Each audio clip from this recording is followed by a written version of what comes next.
গুরু, আপনি কি কখনো ভেবেছেন কেন কিছু ছেলে মেয়েদের কাছে চুম্বকের মতো আকর্ষণীয় হয়ে ওঠে? আর আপনি হয়তো ভালো ছেলে হয়েও দিনের পর দিন ফ্রেন্ড জোনে আটকে আছেন। কেন আপনার সব চেষ্টা ব্যর্থ হয়ে যাচ্ছে? যদি বলি এর পেছনে কাজ করছে কিছু গভীর মনস্তাত্ত্বিক খেলা, যা হয়তো আপনি জানেনই না। যদি বলি ভালোবাসা বা আকর্ষণ শুধু ভাগ্য বা চেহারার ওপর নির্ভর করে না, এর পেছনেও আছে ব্রেনের কিছু নির্দিষ্ট প্যাটার্ন বা কোড। ফার্নিপুরের আজকের পর্বে আমরা সেই কোডটাই ডিকোড করতে চলেছি। আমরা আপনাকে শেখাতে চলেছি মেয়েদের মন জয় করার 5টি ডার্ক সাইকোলজি হ্যাকস। হ্যাঁ, ডার্ক, কারণ এই কৌশলগুলো মানুষের অবচেতন মনকে এমনভাবে প্রভাবিত করে যা সাধারণ চোখে ধরা পড়ে না। এগুলো কোনো ম্যাজিক নয়, এগুলো খাঁটি সাইকোলজি। তাই আজকের এই বিস্ফোরক আলোচনায় আমরা একসাথে কয়েকটা রহস্যের জট খুলব।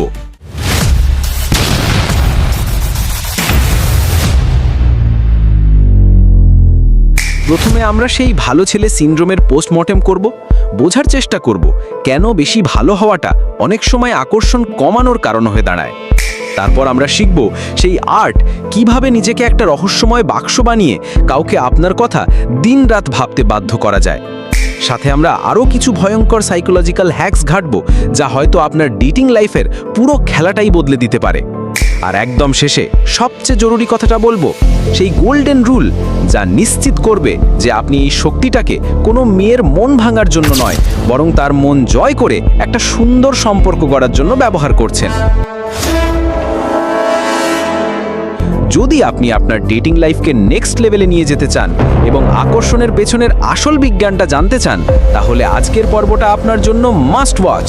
চলুন এই মাইন্ড গেমটা শুরু করা যাক।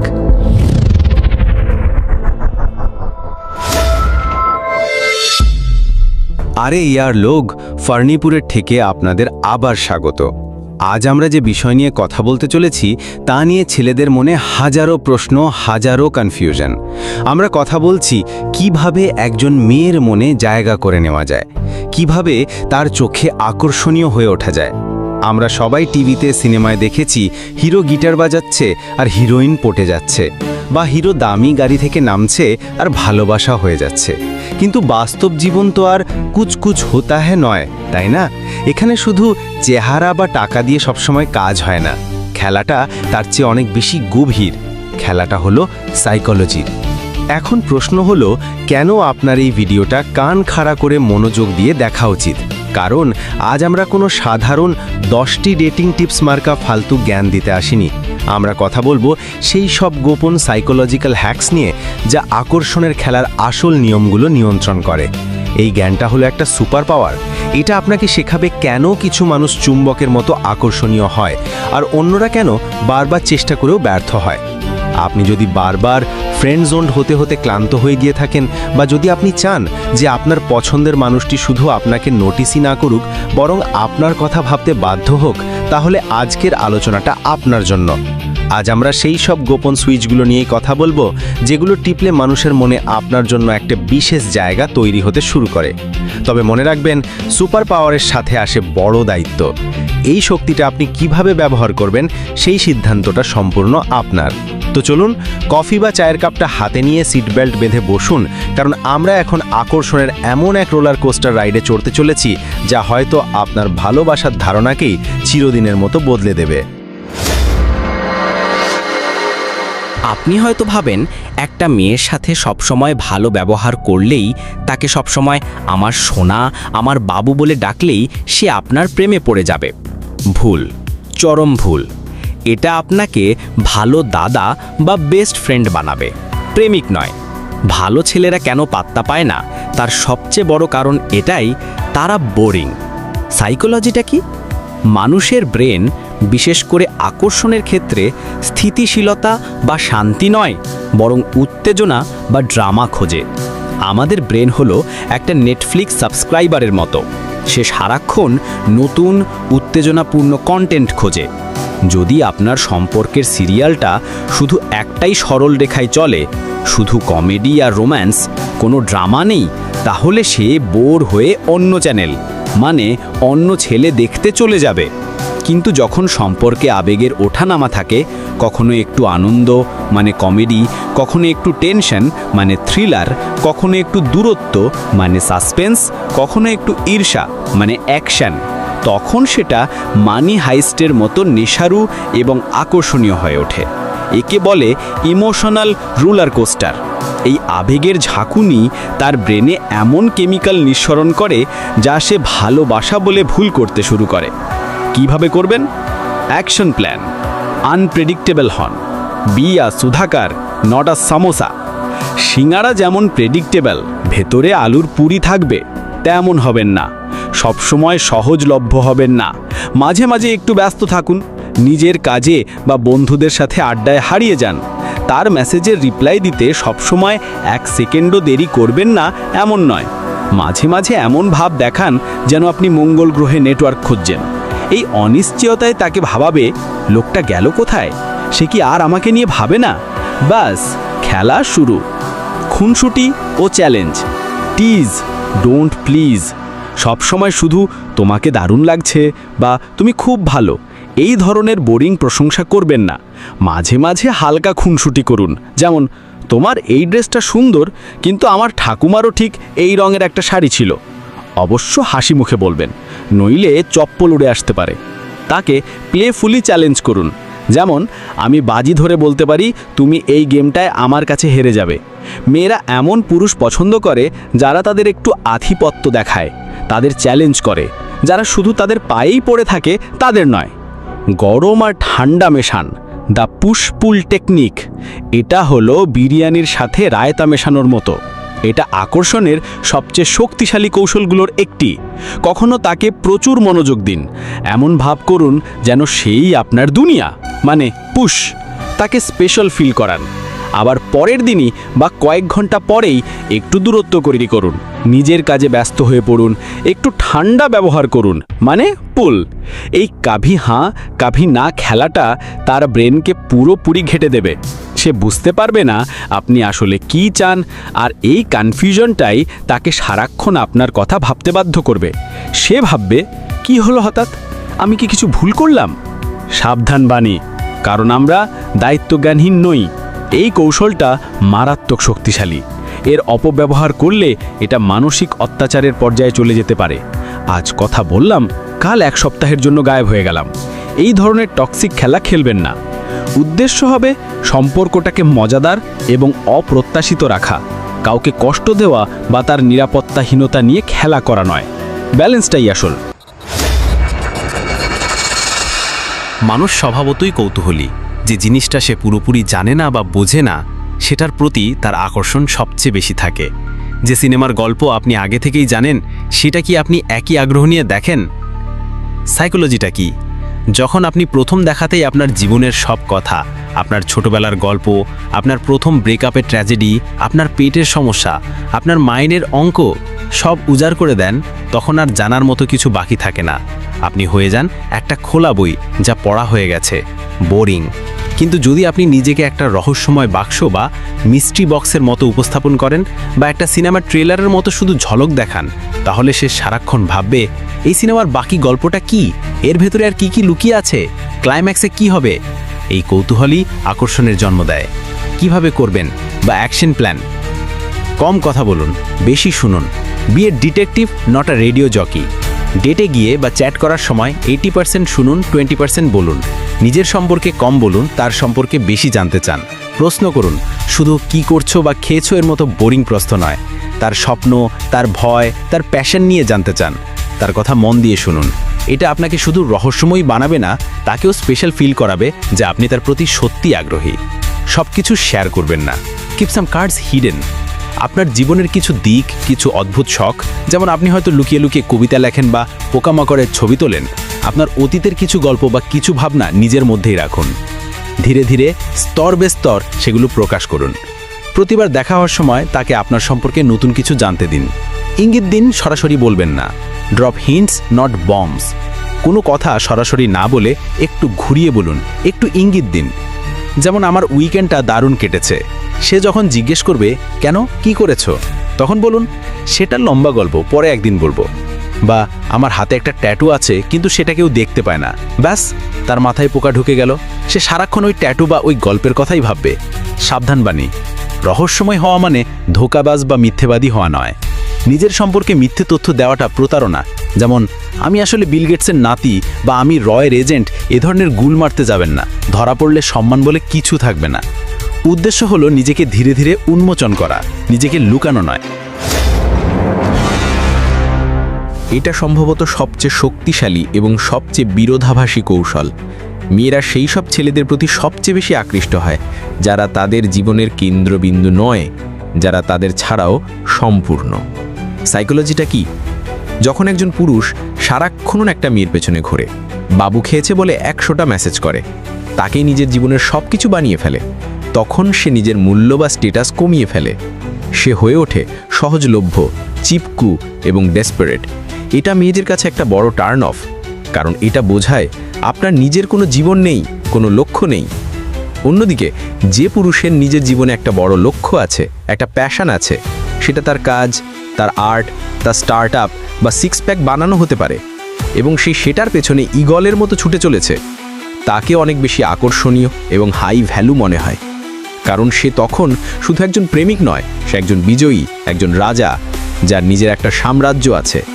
মেয়েরা তখন সেই রাজার সাম্রাজ্যের রানী হতে চায়, তার পুরো সাম্রাজ্যটা হয়ে উঠতে চায় না। কিভাবে করবেন? Action plan. নিজের লক্ষ্য ঠিক করুন। Find your damn mission. আপনার জীবনের উদ্দেশ্য কি, আপনার প্যাশন কি, সেটা খুঁজে বের করুন এবং তার পেছনে সময় ও শক্তি দিন। আপনার জীবনটা যেন শুধু একটা মেয়ের চারপাশে না ঘোরে। যখন আপনি নিজের লক্ষ্যের প্রতি প্যাশনেট, তখন সেই আগুনটাই আপনাকে আকর্ষণীয় করে তুলবে। তাকে আপনার জীবনের কেন্দ্র বানাবেন না। She is the cherry on your cake, not the cake itself. তাকে ভালোবাসুন, তার খেয়াল রাখুন, কিন্তু তাকে আপনার একমাত্র প্রায়োরিটি বানাবেন না। কেকটা হলো আপনার জীবন, আপনার লক্ষ্য, আপনার বন্ধুরা। সে হলো সেই কেকের উপরের সুন্দর চেরিটা, যা কেকটাকে আরও সুন্দর করে তোলে। কিন্তু চেরি ছাড়াও কেকের অস্তিত্ব থাকে।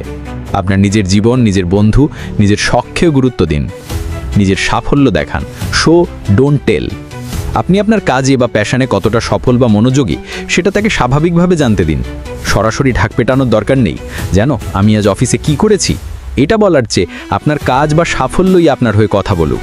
আপনার আত্মবিশ্বাস, আপনার কথা বলার ভঙ্গি, আপনার জ্ঞান, এগুলোই আপনার সাফল্যের প্রমাণ দেবে।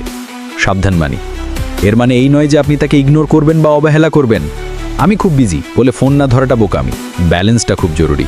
আপনি আপনার লক্ষ্যে ফোকাসড, কিন্তু যখন তার সাথে আছেন তখন তাকেই সম্পূর্ণ মনোযোগ দিচ্ছেন, ফোনের দিকে তাকিয়ে থাকছেন না। এটাই হলো আসল আকর্ষণ। সাধারণত ছেলেরা ভাবে মেয়েদের জন্য যত বেশি খরচ করবে, যত বেশি গিফট দেবে, তত বেশি ভালোবাসা পাবে। সাইকোলজি বলছে খেলাটা ঠিক উল্টো। আপনি যদি সারাক্ষণ তাকে খুশি করার চেষ্টা করেন, তাহলে আপনি হয়ে যাবেন তার চাকর, প্রেমিক নয়। সাইকোলজিটা কি? আমরা সেই জিনিসটাকে বেশি মূল্য দেই যেটার পেছনে আমরা নিজেরা সময়, শক্তি বা আবেগ বিনিয়োগ ইনভেস্ট করি। এটাকে বলে দ্য বেন ফ্র্যাঙ্কলিন এফেক্ট। আপনি যদি কাউকে দিয়ে আপনার জন্য ছোট কোনো উপকার করিয়ে নিতে পারেন, তাহলে সে আপনাকে আরও বেশি পছন্দ করতে শুরু করবে। কারণ তার ব্রেন ভাববে, আমি নিশ্চয়ই এই লোকটাকে পছন্দ করি, তাই তো ওর জন্য এটা করলাম। এটা হলো এক ধরনের কগনিটিভ ডিসোন্যান্স বা মানসিক স্বপ্ররোচনা। আপনি যত বেশি তার জন্য করবেন, সে তত বেশি আপনাকে টেকেন ফর গ্রান্টেড নেবে। কিন্তু সে যখন আপনার জন্য কিছু করবে, তখন সে অবচেতন মনে আপনার প্রতি আরও বেশি আকৃষ্ট হবে। কিভাবে করবেন? ছোট ছোট সাহায্য চান, তার কাছ থেকে ছোটখাটো সাহায্য বা পরামর্শ চান। যেমন, তুমি তো ফ্যাশনে খুব ভালো, আমাকে একটু শার্ট বাছতে সাহায্য করতে পারবে? বা আমার এই প্রজেক্টটা নিয়ে একটু আটকে গেছি, তোমার কি কোনো আইডিয়া আছে? বা আমার জন্য এক কাপ কফি বানিয়ে দেবে প্লিজ? তাকে কথা বলতে দিন। ডেটে গিয়ে শুধু নিজের পালোয়ানির গল্প না করে তাকে তার জীবন, তার স্বপ্ন, তার সমস্যা নিয়ে কথা বলার সুযোগ দিন। সে যখন তার আবেগ আপনার সাথে শেয়ার করবে, সেটাও এক ধরনের বিনিয়োগ। গিফটের বদলে অভিজ্ঞতা। দামি গিফট দেওয়া যা শুধু আপনি কিনছেন, দেবার বদলে এমন কিছু প্ল্যান করুন যেখানে আপনারা একসাথে কোনো অভিজ্ঞতা সঞ্চয় করতে পারেন। যেমন একসাথে রান্না করা, কোনো ওয়ার্কশপ করা বা কোনো অ্যাডভেঞ্চারে যাওয়া, যেখানে দুজনকেই এফোর্ট দিতে হয়। সাবধান বাণী, এর মানে এই নয় যে আপনি তাকে ব্যবহার করবেন বা তার কাছ থেকে শুধু সুযোগ সুবিধা আদায় করবেন। আমার ফোনের বিলটা দিয়ে দেবে, এই ধরনের কাজ করতে যাবেন না। এটা হতে হবে খুব ছোট, স্বাভাবিক এবং পারস্পরিক। সম্পর্কটা যেন লেনদেনের মতো না হয়ে যায়। এটা একটা খুব সূক্ষ্ম কিন্তু শক্তিশালী নিউরোলিঙ্গুইস্টিক প্রোগ্রামিং টেকনিক, যা দিয়ে আপনি কারোর সাথে খুব দ্রুত একটা গভীর অবচেতন স্তরের সংযোগ বা র্যাপর্ট তৈরি করতে পারেন। এটা অনেকটা ব্লুটুথ পিয়ারিং করার মতো। সাইকোলজিটা কি? আমরা স্বভাবতই সেই সব মানুষকে বেশি পছন্দ করি এবং বিশ্বাস করি যারা আমাদের মতো। মিরারিং হলো অবচেতনভাবে কারোর আচরণ, কথা বলার ধরন বা বডি ল্যাঙ্গুয়েজকে নকল করা। যখন আপনি এটা করেন তখন তার ব্রেন একটা সিগন্যাল পায়, আরে এ তো আমারই মতো, এর সাথে আমার ভাইব মিলছে, একে বিশ্বাস করা যায়। এটা কোনো যুক্তি দিয়ে কাজ করে না, এটা সরাসরি অবচেতন মনে হিট করে। কিভাবে করবেন? Action plan. Body language mirror করুন, সাবটেল কপি পেস্ট। যদি সে কথা বলার সময় হাত নাড়ে, আপনিও স্বাভাবিকভাবে একটু হাত নাড়ুন। যদি সে ঝুঁকে কথা বলে, আপনিও একটু ঝুঁকে পড়ুন। তবে সাবধান, এটা যেন বাদরের মতো নকল করার না হয়। ওই দেখ আমি যা করছি ও তাই করছে, এমনটা যেন না হয়। খুব সূক্ষ্মভাবে কয়েক সেকেন্ড পর করতে হবে। কথা বলার গতি ও টোন মেলান। সে যদি ধীরে শান্তভাবে কথা বলে, আপনিও সেইভাবে বলুন। সে যদি উত্তেজিত হয়ে দ্রুত কথা বলে, আপনিও একটু এনার্জি দেখান। একই রকম শব্দ ব্যবহার করুন। সে যদি কথায় কথায় কোনো বিশেষ শব্দ, যেমন অসাধারণ, ব্যাপক, জাস্ট ওয়াও, এই রকম শব্দ ব্যবহার করে, আপনিও আপনার কথায় স্বাভাবিকভাবে সেই শব্দটা 2-1 ব্যবহার করুন। সাবধান বাণী, এটা একটা অত্যন্ত শক্তিশালী কৌশল এবং এর অপব্যবহার করে কাউকে খুব সহজেই ম্যানিপুলেট করা যায়। এটা ব্যবহার করুন শুধু একটা ভালো, পজিটিভ সংযোগ তৈরি করার জন্য, কাউকে ধোঁকা দেওয়ার জন্য নয়। তো ইয়ার লোক, এই 5টা ডার্ক হ্যাক শোনার পর আপনাদের কি মনে হচ্ছে? এগুলো কি সত্যিই কাজ করে? হ্যাঁ, করে। কারণ এগুলো মানুষের সাইকোলজির গভীর সত্যের ওপর ভিত্তি করে তৈরি। কিন্তু এবার শুনুন সবচেয়ে জরুরি কথাটা, দ্য গোল্ডেন রুল। এই সব কৌশল, সব হ্যাকস, সব মাইন্ড গেম, সব কিছুই ব্যর্থ হয়ে যাবে যদি আপনার উদ্দেশ্য বা ইন্টেনশন সৎ না হয়। আপনি যদি শুধু কাউকে পটিয়ে তার সুবিধা নিতে চান, তাহলে আপনি হয়তো কিছুদিনের জন্য সফল হবেন, কিন্তু দীর্ঘমেয়াদী সম্মানীয় কোনো সম্পর্ক তৈরি করতে পারবেন না। আসল আকর্ষণ আসে আপনার চরিত্র থেকে, আপনার সততা, আপনার দয়া, আপনার আত্মবিশ্বাস, আর আপনি অন্য মানুষকে কেমন অনুভব করাচ্ছেন তার ওপর থেকে। এই হ্যাকসগুলো হলো সেই আসল চরিত্রের ওপরের সাজসজ্জাবাগ মশলার মতো। ভেতরে যদি মাল মশলাই না থাকে, মানে আপনি যদি ভেতর থেকে একজন ভালো মানুষই না হন, তাহলে শুধু বাইরের প্যাকেজিং দিয়ে কি হবে? সুতরাং এই কৌশলগুলো ব্যবহার করুন, কিন্তু একজন ভালো এবং সম্মানীয় মানুষ হয়ে ব্যবহার করুন। সম্পর্কটাকে আরও মজাদার, আরও আকর্ষণীয় করে তোলার জন্য, কাউকে নিয়ন্ত্রণ বা ম্যানিপুলেট করার জন্য নয়। তো হে ফার্নিপুরের ফাইটাররা, আজকের এই ডার্ক সাইকোলজি হ্যাকসগুলো আপনাদের কেমন লাগলো? তোমরা কি এই কৌশলগুলোর কোনোটা নিজেদের জীবনে কখনো ব্যবহার করেছো বা কারো দ্বারা এর শিকার হয়েছো? তোমাদের মতে মেয়েদের মন জয় করার সবচেয়ে বড় হ্যাক কোনটা? এবার কমেন্ট বক্সে তোমাদের মনের কথা বলার পালা। তোমাদের অভিজ্ঞতা, প্রশ্ন বা অন্য কোনো ডার্ক হ্যাক জানা থাকলে শেয়ার করো। এমনভাবে তোমাদের লাভ জ্ঞান উজাড় করে দাও যেন সাইয়ারা ডিরেক্টর তার পরের পার্ট সাইয়ারা 2 এর ডায়লগ এখান থেকেই চুরি করার প্ল্যান করে। অথবা সোজা সাপটা বলে দাও, ফার্নিপুর, এইসব হ্যাকস ট্রাই করতে গিয়ে যদি চপ্পল খাই তার দায়িত্ব কিন্তু তোর। তোমাদের জন্য আজকের প্রশ্ন, এই 5টা হ্যাকসের মধ্যে কোনটা তোমার কাছে সবচেয়ে শক্তিশালী মনে হয়েছে এবং কেন? ভালো ছেলে হয়েও কেন ছেলেরা অনেক সময় পাত্তা পায় না বলে তোমার মনে হয়? তুমি কি মনে করো এই ধরনের সাইকোলজিক্যাল কৌশল জানাটা সম্পর্কের জন্য ভালো নাকি খারাপ?